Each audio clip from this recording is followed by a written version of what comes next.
네, 안녕하십니까. 조도입니다. 자, 이번 시간에는 소프트웨어 공학 마지막 시간이죠. 일곱 번째 시간이고, 소프트웨어 공학의 발전적 주제라는 제목으로 함께 문제를 풀어보겠습니다.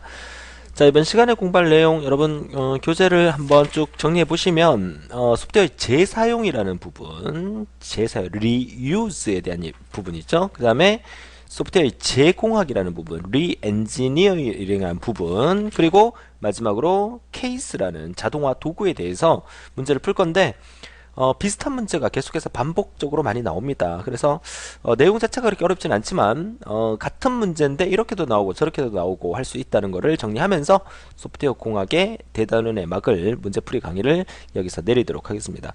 자, 본 강에서도 여러분들이 소프트웨어 공학 마지막 강의를 들어주셨을 텐데 들었고 난 다음에 어떤 그 느낀 점, 아, 소프트웨어 공학이라는 과목은 내가 좀 더 쉽게 맞출 수 있겠다. 자, 그런 생각을 하는데 사실 저는 뭐 또 개인적으로 이렇게 생각을 합니다. 우리 전공자들이 혹시 이 강의를 듣고 계시다면 전공자들에게 꼭 한마디 해드리고 싶은 게 이 소프트웨어 공학이라는 과목이 컴퓨터 공학과에서 가장 중요한 과목이다.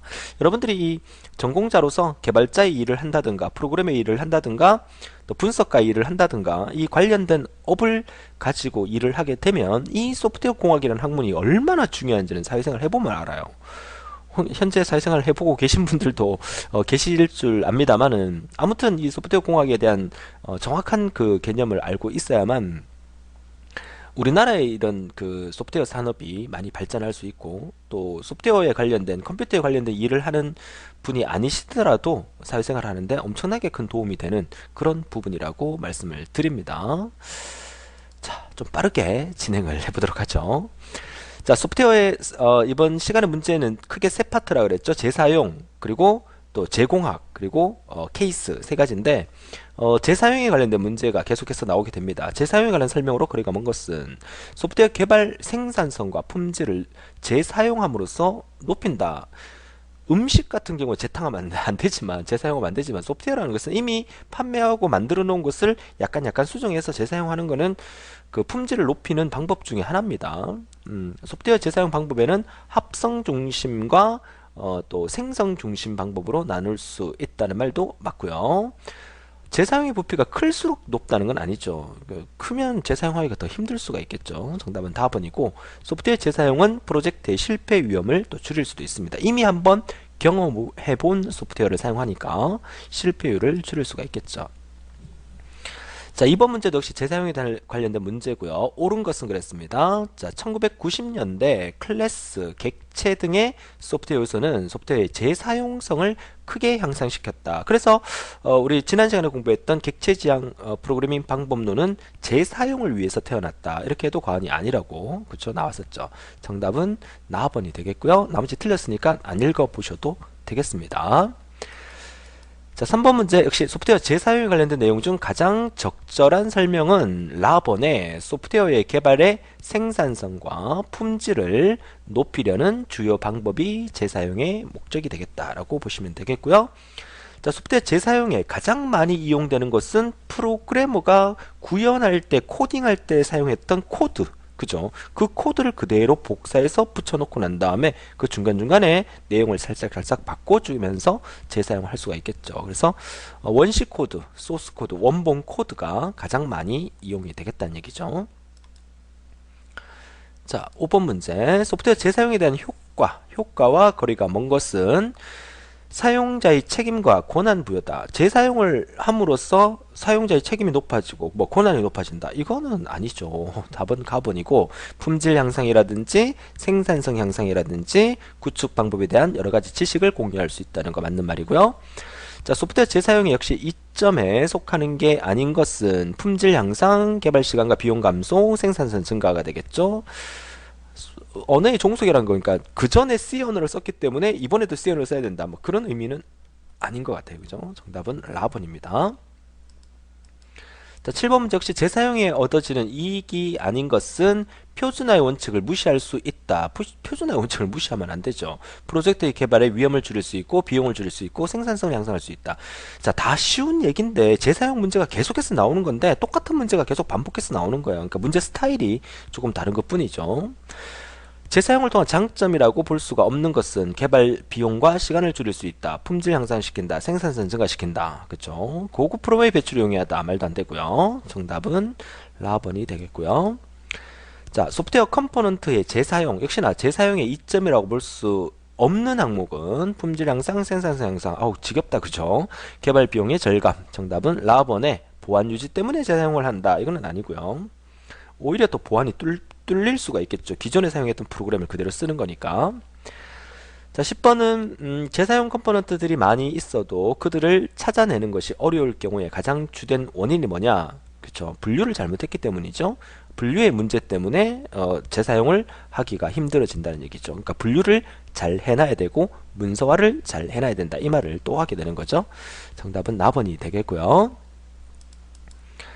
자, 이어서 재공학 문제 보도록 하죠. 자, 재사용 문제 빠르게 진행했죠. 그죠? 재사용 문제 많이 나와 있지만 그 재사용에 관련된 문제가 재사용의 정의와 또 재사용의 이점에 대해서 문제가 상당히 많이 나왔기 때문에 사실 뭐 한 문제 정도는 충분히 나올 수 있다고 보여지죠. 그러니까 반드시 재사용의 이점을 정확하게 알아두시면 되는데 뭐 따로 외우지 않아도 뭐 생산성 향상과 효율을 증가시키기 위해서다.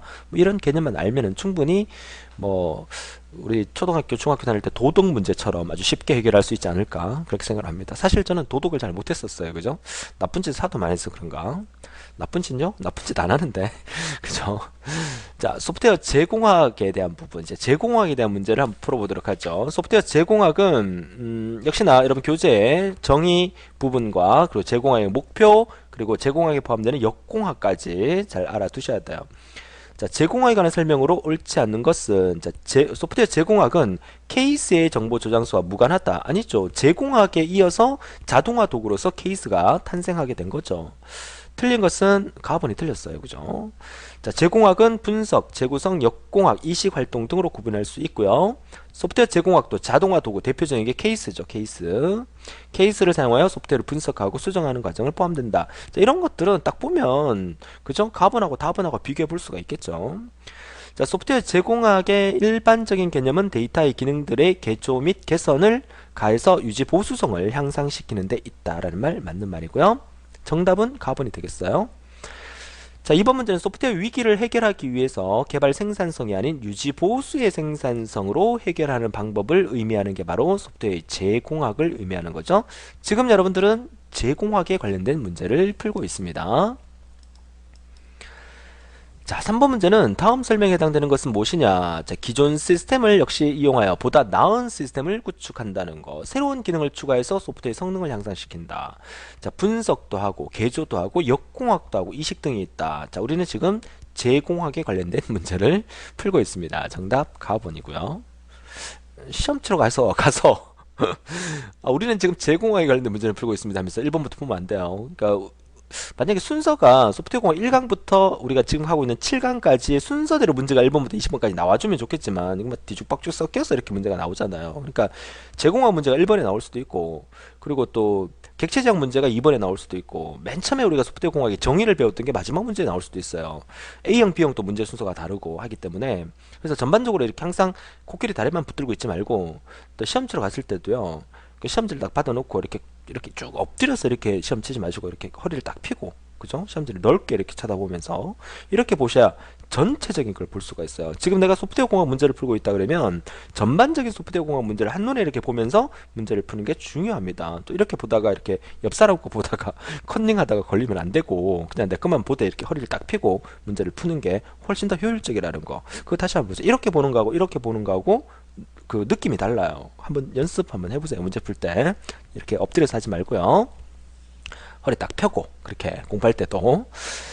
자, 그래서 답은 가번에 제공학이 되겠고요. 영어로도 잘 봐두세요. 그 다음에 4번 문제 역시 제공학에 대한 개념으로 옳지 않는 것은 제공학은 유지보수에 대한 장기적인 전략적 고려와 많은 비용, 시간, 자원을 요구하게 됩니다. 유지보수성 생산성 품질 향상을 목적으로 한다는 말 맞고요. 제공학 형식의 변경과 재설계 과정을 포함하고요. 제공학은 자사 소프트웨어를 대상으로 소스코드의 이상의 추상화 수준으로 명세화하는 과정이다. 이거는 아니죠. 또 굳이 뭐 자사 제품만을 대상으로 하는 것도 아니에요. 제가 소니 텔레비전과 삼성 텔레비전 예를 본강에서 드렸던 것 같은데, 그죠? 가져와서 분해해서 더 좋은 걸 만드는 짝퉁을 만들어내는 그것도 일련의 제공학이라고 볼 수가 있겠죠. 물론 그 TV나 이런 거에 눈에 보이는 형태의 어떤 그런 부분들은 뭐 좀 나쁜 의미가 될 수 있겠지만 소프트웨어라는 것은 그죠? 그렇게 해서 좀 더 좋은 상품을 만들어낼 수 있다면 제공학을 많이 활용을 하게 됩니다. 자, 5번 문제 역시 제공화의 필요성에 대두된 주된 이유가 뭐냐? 그쵸? 유지보수가 항상 소프트웨어는 유지보수가 가장 큰 문제예요. 소프트웨어뿐만 아니라 모든 그 가전제품도 마찬가지예요. 그죠? AS가 제일 문제긴 해요. 물론 유지보수나 AS가 일어나지 않게끔 제품을 만들어내는 게 가장 중요하지만 그래도 그 내가 만든 제품이니까 끝까지 AS를 해야 되겠죠. 그죠? 뭐 여러분들이 제 강의를 듣고 계시지만 여러분들이 궁금한 부분을 제가 다 해소를 해드려야 돼요. 그쵸? 여러분들은 제 강의를 뭐 이런 말 하면 좀 그렇지만 돈을 주고 구입한 거 아닙니까? 그죠? 그럼 강의를 듣다가 모르는 거 있으면 질문하세요.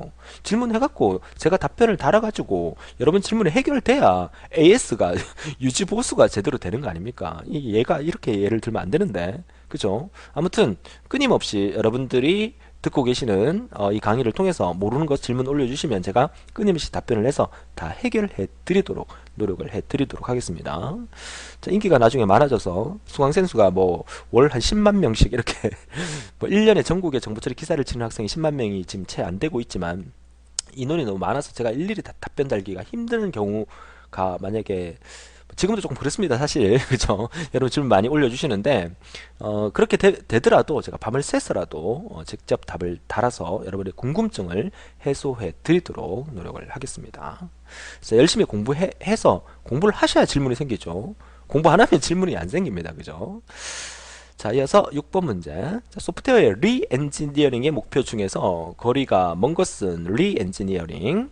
자, 복잡한 시스템을 다루는 방법. 자, 다른 뷰의 생성, 기존 해킹, 이 말도 안 되는 얘기가 나오고 있죠. 정답 3번이고요. 자, 잃어버린 정보의 복구 및 제거. 자, 이런 부분들이 재사용의 목표라고 볼 수가 있겠네요. 해킹하는 게 재사용의 목표는 아니죠. 이런 문제만 나오면 얼마나 좋을까, 그죠?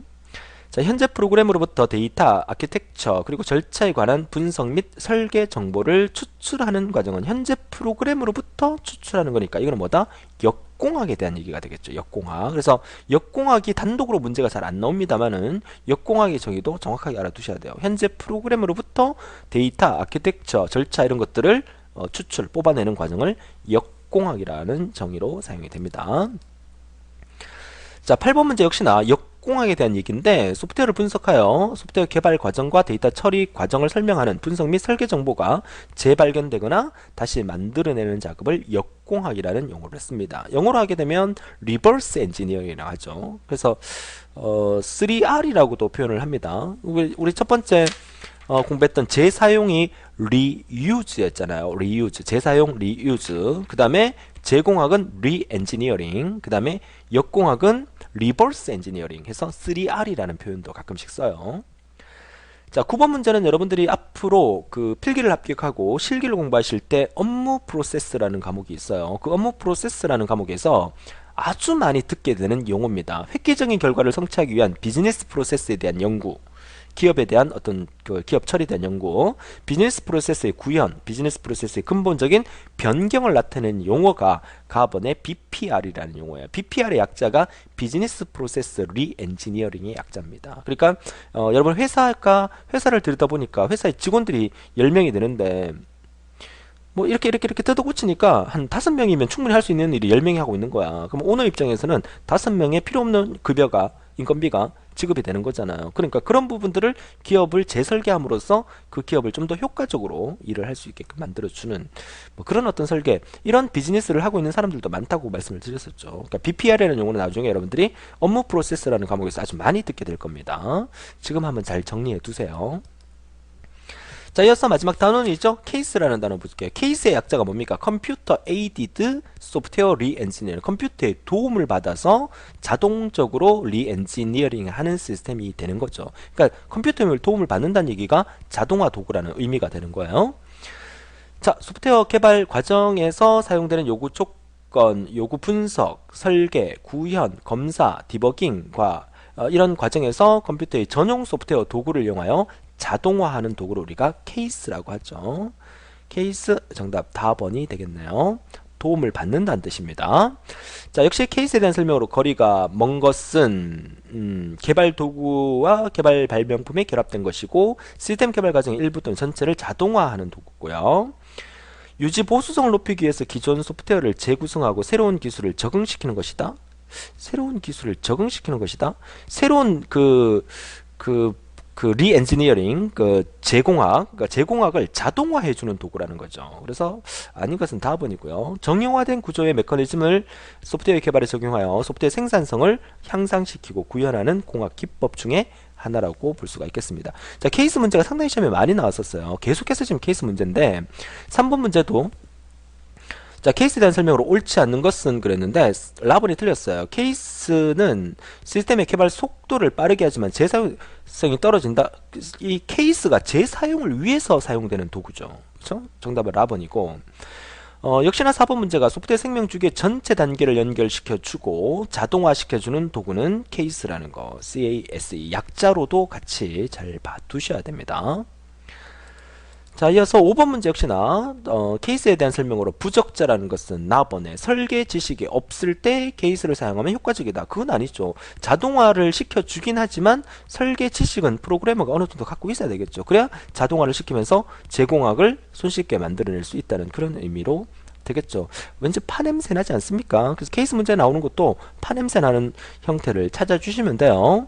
제가 중간중간에 이렇게 파냄새 할 때 또 아직도 못 알아듣는 분 계실 줄 알아요. 강의 전반적으로 안 듣고 막 이것저것 찔러서 듣는 분 계시죠.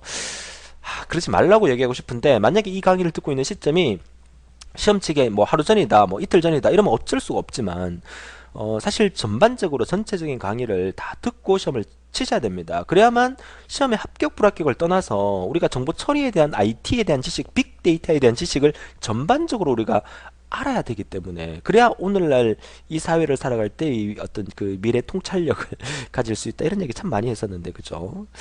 자, 끝나가니까 우리가 문제를 풀고 있으니까 이제 본 강의를 다 들으신 분들이 대부분이시기 때문에 좀 아쉽습니다. 그죠? 나중에 실기 때는 또 너무 바빠서 이런 얘기를 잘 못할 수도 있기 때문에 끝까지 여러분들이 제가 본 강의에서 말씀드렸던 여러 가지 뭐 여담이나 이런 것들을 뭐 필요 없는 말은 다 버리시고요. 조금이라도 가슴에 와닿는 말이 있었다면 가슴에 새기면서 이 세상을 들여다보시게 되면 여러분들이 다른 주위의 사람들보다 정보처리 기사를 딴 사람, 제 강의를 듣고 정보처리 기사를 딴 사람들은 더 넓은 통찰력을 가질 수 있다는 그런 부분에서 저는 자부심을 느낄 수 있다는 얘기입니다. 항상 이렇게 말을 해놓고 부끄러워합니다. 그죠? 자, 6번 문제. 자, 케이스에 대한 설명으로 옳은 것은 그랬습니다. 소프트웨어 생명 주기의 전체 단계를 연결시켜주는 통합된 자동화 도구를 의미하는 거죠. 가번이 정확한 말이고요. 자, 7번은 케이스, 컴퓨터의 도움을 받는 소프트웨어 공학에 대한 설명, 케이스에 대한 설명으로 틀린 것은 케이스는 상위 케이스와 중이 아니고요. 하위 케이스로 구분을 하죠. 한번 볼까요? 케이스의 구분은 상위 케이스와 하위 케이스와 통합 케이스 구분한다. 우리 앞장 살짝 넘기면 세 가지 단계로 구분한다고 나와 있죠. 중 이런 건 없습니다. 상위 케이스와 하위 케이스와 통합 케이스의 네 가지가 아니고 세 가지로 구분이 됩니다. 틀린 것은 가번이 되겠어요. 그럼 나머지 한번 볼까요? 자, 통합 케이스는 소프트웨어 개발 주기 전체 과정을 지원하고 상위 케이스는 요구 분석과 설계 단계를 지원하고요. 그리고 하위 케이스는 코드를 작성하고 테스트하면서 문서화하는 과정을 지원한다는 거. 자, 요거 문제를 통해서 나다라를 통해서 한번 정리해 두는 것도 좋은 방법이 되겠네요. 자, 8번 역시 케이스에 관한 설명으로 거리가 먼 것은 나번이 틀렸죠. 자, 소프트웨어 생명 주기의 어느 부분을 지원하느냐에 따라서 오가닉 케이스, 세미 디터치 케이스, 임베디드 케이스 이거는 그 케이스에 대한 얘기가 아니라 우리가 저 앞에 뭐였죠? 그 지난 5강이었습니까? 5강에서 배웠던 갑자기 말이 생각이 안 나지? 그 코코모 모형의 그쵸? 그 코코모 모형의 비용 산정 방법 중에 하나를 의미하는 거죠. 그러니까 5만 라인 이하, 30만 라인 이하, 또 30만 라인 이상 그 부분 얘기하는 거죠. 정답은 나번이 되겠습니다.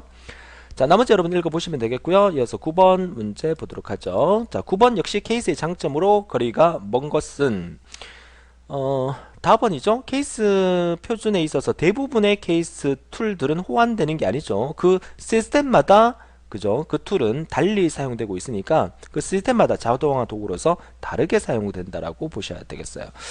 자, 장점으로 거리가 먼 것은 답번이 되겠습니다.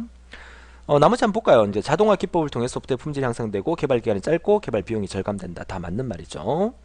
자, 10번은 케이스에 대한 설명으로 옳지 않는 것은 역시 소프트웨어 개발 비용을 절약할 수 있고 품질 향상시킬 수 있고 유지 보수 간편하게 할 수 있죠. 개발 기간이 늘어난다는 거 아니죠. 정답은 답번이 되겠습니다.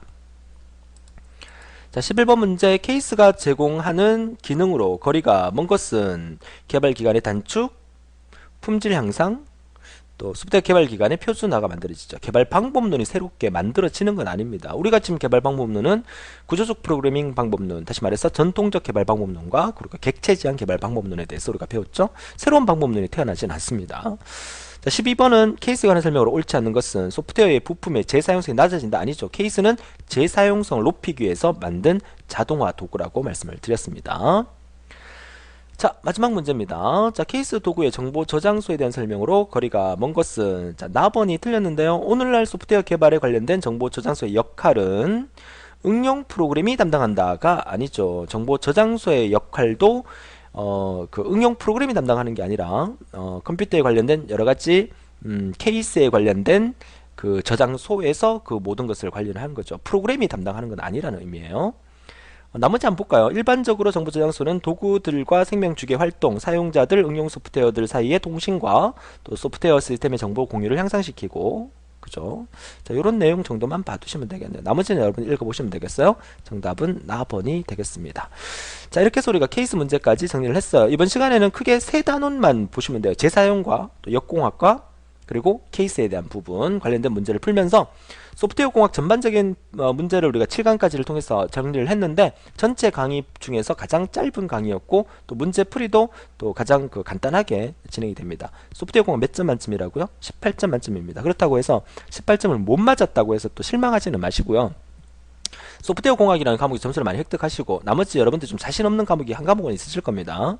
과락은 절대로 맞으면 안 되니까 항상 반타작 이상 10점 이상은 나머지 어려운 과목에 맞아주시고 이 부분에서 한 18점 맞아주신다면 평균적으로 한 80점 정도는 충분히 맞을 수 있다고 나름대로 그런 계산도 여러분이 한번 해보셔야 돼요. 그냥 대충 시험 치러 가면 되겠지가 아니라 나의 목표 점수를 정해놓고 그죠? 그리고 나중에 모의고사를 한번 쳐보고 점수가 안 나오면 그 부분에 대해서 좀 더 중점적으로 공부를 하시고 그죠? 그러니까 그런 연습도 한번 해 보셔야 되겠습니다. 자, 이렇게 해서 우리가 대단원의 소프트웨어 공학 관련 체크 문제를 풀어봤고요. 이제 최근 기출문제 풀이 시간에 또 소프트웨어 공학의 최근 기출문제 풀이가 또 진행이 되니까 그때 다시 한번 소프트웨어 공학에 대한 문제를 같이 한번 풀어볼 기회가 있을 겁니다. 또 이제 본 강의를 아직 덜 들으신 분들은 이제 다음 시간에 시스템 분석 및 설계를 산업기사 과목을 들으실 분 들으시면 되고 아니면 데이터 통신으로 넘어가셔서 데이터 통신 강의 듣고 또 문제풀이 강의 듣고 따라오시면 되겠어요. 자, 오늘도 즐거운 하루 되시고 고생 많으셨고 다음 시간에 더 활기찬 모습으로 뵙겠습니다. 수고하셨습니다.